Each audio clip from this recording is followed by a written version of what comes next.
Bismillahirrahmanirrahim. Assalamualaikum warahmatullahi wabarakatuh. Kembali lagi bersama saya Hanif Ahmad Rizqullah, dan di sini kita akan menjelaskan dan melanjutkan cerita mengenai Khulafaur Rasyidin. Yang mana kemarin kita sudah selesai menceritakan bagaimana perang Riddah terjadi, yaitu sampai Abu Bakar mengirimkan 11 batalion perang untuk menyelesaikan masalah-masalah di Jazirah Arab, yang mana mereka ada yang murtad, ada yang tidak mau bayar zakat, bahkan ada yang berpura-pura sebagai nabi. Nah, di episode kali ini, karena kemarin kita sudah selesai menjelaskan bagaimana perang Yamamah selesai, yang mana itu menandakan berakhirnya perang Riddah. Ya, jadi salah satu yang menandakan akhirnya perang Riddah adalah perang Yamamah dan dibunuhnya Musailamah Al-Kadzab, di mana dia adalah nabi terakhir yang dibunuh. Yang mana nabi palsu lainnya ada yang tidak dibunuh dan ada yang bertaubat. Nah, di episode kali ini kita akan melanjutkan Futuhat ke Persia, yang mana Futuhat ke Persia ini adalah lanjutan dari perang Riddah. Jadi setelah Abu Bakar dan beserta pasukan-pasukannya yang batalion-batalionnya itu selesai menyelesaikan urusan-urusan di setiap wilayah, akhirnya Abu Bakar langsung melanjutkan Futuhat ini sampai ke negeri Persia. Bagaimana kelanjutan kisahnya? Silahkan disimak.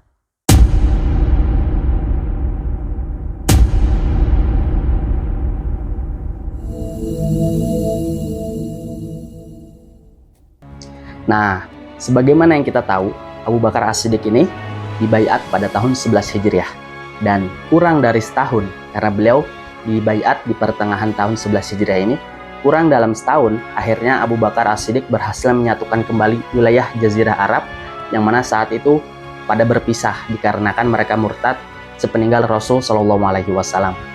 Pada awal tahun 12 Hijriah, yakni pada bulan Muharram, sekitar Muharram, akhirnya setiap pasukan yang dikirim oleh Abu Bakar ini selesai melaksanakan tugasnya, dan orang-orang yang murtad kembali lagi masuk ke dalam Islam. Ada yang dibunuh, ada yang bertaubat, dan sebagainya. Nah, setelah itu Abu Bakar ingin meluaskan wilayah Islam. Pengaruh Islam ini ingin diluaskan sampai ke negeri-negeri di perbatasan Jazirah Arab, yang ini adalah Persia dan Romawi, yang mana Persia Romawi ini adalah negeri-negeri yang sangat luas dan sudah berkuasa ratusan bahkan ribuan tahun.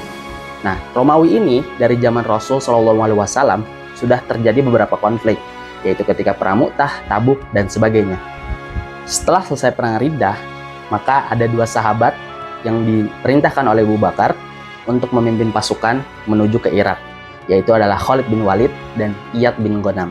Yang mana pada tahun 12 Hijriah ini, ketika Khalid bin Walid sudah selesai melaksanakan tugasnya di Yamamah, seperti yang sudah kita ceritakan sebelumnya, bahwa Khalid bin Walid berhasil mengalahkan Musailamah Al-Kadzab di Yamamah. Belum sampai dia pulang, disuruh lagi oleh Abu Bakar untuk melanjutkan peperangan ke negeri Irak, yang mana di situ dikuasai oleh kekuasaan Persia. Nah, dari Madinah sendiri, Abu Bakar mengirim Iyad bin Ghanam untuk membantu Khalid bin Walid, tapi mereka diberi arah yang berbeda. Jadi Khalid bin Walid dari Yamamah langsung ke negeri Irak, di mana kalau Iyad bin Ghanam diperintahkan dulu untuk pergi ke Daumatul Jandal, di mana Daumatul Jandal ini adalah negeri di sebelah utara Jazirah Arab hari ini. Ya, jika dilihat dari Google Maps, kita bisa tahu kalau misalnya Daumatul Jandal ini di sebelah utara Arab, yang mana negeri ini dekat dengan Romawi dan juga dekat dengan Persia. Ya, hari ini adalah dekat dengan Irak dan juga dekat dengan Syam. Nah, Daumatul Jandal ini dikisahkan bahwa berada di bawah kekuasaan Persia, di bawah pengaruh kekuasaan Persia. Meskipun Daumatul Jandal ini adalah negeri yang silih berganti gitu. Jadi terkadang ada pengaruh Romawi, terkadang ada pengaruh Persia, karena saking dekatnya dengan dua negeri besar tersebut. Tapi Daumatul Jandal ini lebih seringnya di bawah pengaruh Persia. Oleh karena itu, ketika Futuhat menuju negeri Persia, yang mana hari ini adalah Irak, maka Abu Bakar mengirim dua utusan, yang satu lewat Yamamah langsung ke negeri Irak, yang mana yang satu lagi, Iyad bin Ghanam, diperintahkan terlebih dahulu untuk ke Daumatul Jandal.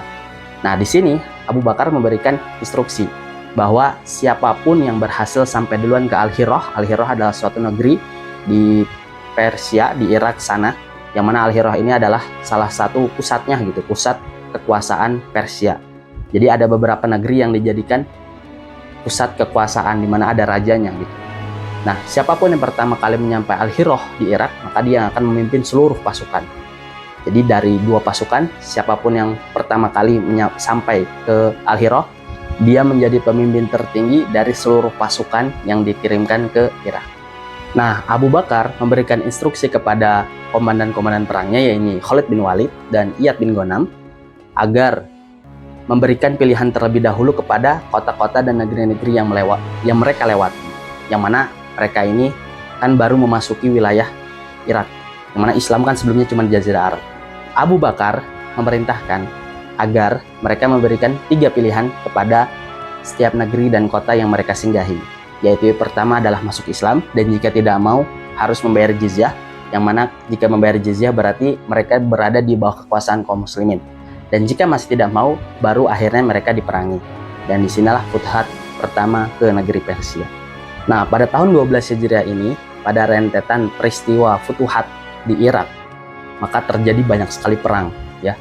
Nah, di sini pada episode kali ini kita akan menceritakan perang-perang tersebut. Perang yang pertama adalah Zatu Salasil, yang mana Khalid bin Walid ini melawan pasukan Persia yang saat itu berada di perbatasan antara Jazirah Arab dan Irak hari ini ya. Jadi perbatasan antara Jazirah Arab dan Persia, yang mana pemimpin pasukan musuh dipimpin oleh Hurmuz. Dan adat istiadat di Persia adalah mengatakan bahwa jika semakin tinggi tingkat sosial atau tingkat kepemimpinan, maka semakin besar dan mahal juga atribut yang digunakan. Topi Hurmuz saja hari ini dikisar berharga 100.000 dinar. Itu berapa itu nanti tinggal dikalikan dengan harga emas hari ini. Nah, akhirnya Khalid bin Walid berhasil memerangi mereka di pertempuran Zatu Salasil, dan kemenangan berada di pasukan kaum muslimin. Kenapa disebut Zatu Salasil? Dikarenakan Persia yang saat itu menggunakan rantai untuk mengikat setiap pasukannya. Setiap personel pasukannya itu diikat dengan rantai satu sama lain agar tidak ada yang berani untuk kabur. Jadi nggak bisa kabur karena udah diikat rantai. Nah, di situ dimanfaatkan oleh Khalid bin Walid. Nah, Khalid bin Walid pun berhasil mengalahkan komandan pasukan, yaitu Hurmuz. Jadi Hurmuz ini menantang Khalid bin Walid untuk berduel. Nah, akhirnya di duel itu Hurmuz lah yang kalah, dan kemenangan berada di tangan Khalid bin Walid. Dan disitulah salah satu kemenangan besar kaum muslimin yang akhirnya menjadi jalan bebas dan membuka Futuhat selanjutnya menuju negeri Irak. Perang selanjutnya yang dipimpin oleh Khalid bin Walid adalah Perang Al-Mador, yang mana pimpinan musuh adalah Qorin bin Kishanis. Dan di sini pasukan muslim juga kembali menang, dan terdapat seorang tawanan yaitu Habib, yang mana Habib ini adalah orang tua dari Hasan Al-Basri, yang mana Hasan Al-Basri adalah salah satu topnya ulama di masa tabi'in. Setelah mendapat kemenangan di Mador, tidak hanya sampai di situ, akhirnya kaum muslimin kembali lagi diserang oleh pasukan Persia, yaitu lewat rajanya yaitu Ardashir, yang mana Ardashir ini mengirim panglimanya yang terkenal juga Andarzagor, yang diberikan bala bantuan lagi oleh pasukan lainnya, jadi lumayan banyak. Nah, akhirnya kemenangan tetap di atas kaum muslimin yang dipimpin oleh Khalid bin Walid. Lalu selanjutnya ada pertempuran Ulais, yang mana ketika itu pasukan Persia yang kalah di perang sebelumnya akhirnya berkumpul lagi di Ulais, dan mereka berkumpul untuk memerangi kaum muslimin.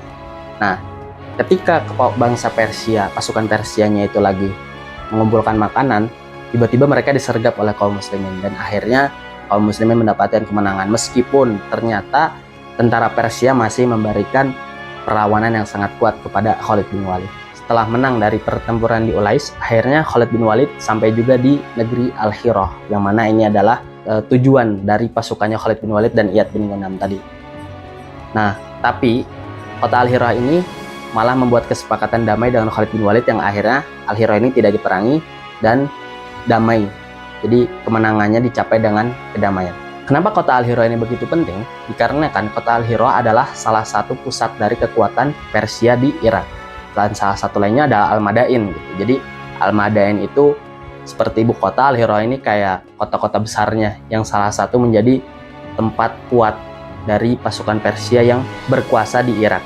Nah, jadi kenapa Al-Hirah ini dijadikan tujuan dari pasukan yang dikirimkan oleh Abu Bakar As-Siddiq. Tadi kita ceritakan bahwa Al-Hirah ini adalah tujuan dari 2 pasukan yang dikirimkan oleh Abu Bakar, yaitu Khalid bin Walid dan Iyad bin Ghanam. Tapi ternyata Iyad bin Ghanam ini memiliki kendala di Daumatul Jandal. Jadi Daumatul Jandal ini adalah salah satu tempat terjal. Jadi sulit untuk membawa pasukan ke sana dikarenakan logistik yang susah diangkut, dan permasalahan lainnya yang akhirnya Iyad bin Ghanam ini terkendala di Daumatul Jandal, sedangkan Khalid bin Walid sudah sampai ke Al-Hirah duluan. Dan karena Iyad bin Ghanam tidak sampai Al-Hirah, akhirnya Khalid bin Walid menyerang desa-desa di sekitar Al-Hirah, kota-kota dan sebagainya, negeri di sekitar Al-Hirah ini dibebaskan terlebih dahulu oleh Khalid, yang mana karena Iyad bin Ghanam tidak sampai-sampai. Dan perang yang salah satu yang terkenal adalah Al-Anbar, yang mana di Al-Anbar ini adalah suatu kota yang mana dikelilingi oleh parit. Nah, jadi seperti yang kita tahu ya, bahwa dulu ada sebelum kejadian ini adalah salah satu sahabat, yaitu Salman Al-Farisi. Salman Al-Farisi ini orang Persia, yang mana beliaulah yang memberikan pendapat, yang memberikan saran kepada Nabi Muhammad SAW ketika perang Ahzab, atau biasa kita kenal dengan perang Khandaq di Madinah, yang mana Madinah ketika itu diserbu oleh 1000 pasukan musuh, ya, gabungan dari bangsa Quraisy dan bani-bani lainnya sekitar Arab. Dan akhirnya dibuatlah suatu parit yang mengelilingi kota Madinah sehingga menutup akses masuk dari luar menuju ke dalam. Nah, Al-Anbar ini ya karena ini adalah salah satu kota di Persia, jadi dia juga menggunakan taktik itu, di mana satu kota itu dikelilingi oleh parit, sehingga parit inilah yang menjaga agar Khalid bin Walid tidak bisa sampai masuk ke Al-Anbar. Tapi ya, Khalid bin Walid nggak sampai di situ idenya ya. Jadi Khalid bin Walid terkenal ide yang jitunya. Akhirnya Khalid bin Walid memerintahkan untuk melemparkan tombak. Jadi yang dilemparkan tombak, bukan panah. Yang dilemparkan tombak akhirnya berhasil membutakan banyak pasukan musuh. Dan akhirnya peperangan ini juga dikenal sebagai Dhatul Uyun.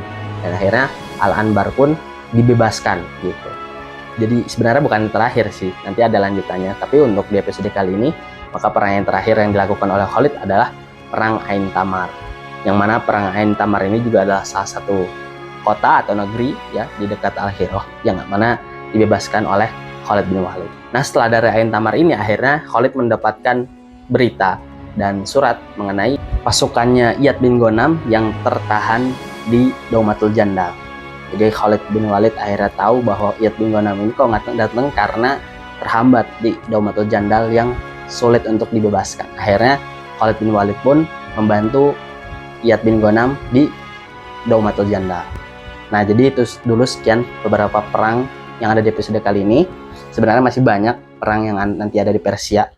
Ya, silahkan disimak terus. Jika ada salahnya saya mohon maaf. Billahi taufiq wal hidayah, waridho wal inayah, wal jihadu fisabilillah. Wassalamualaikum warahmatullahi wabarakatuh.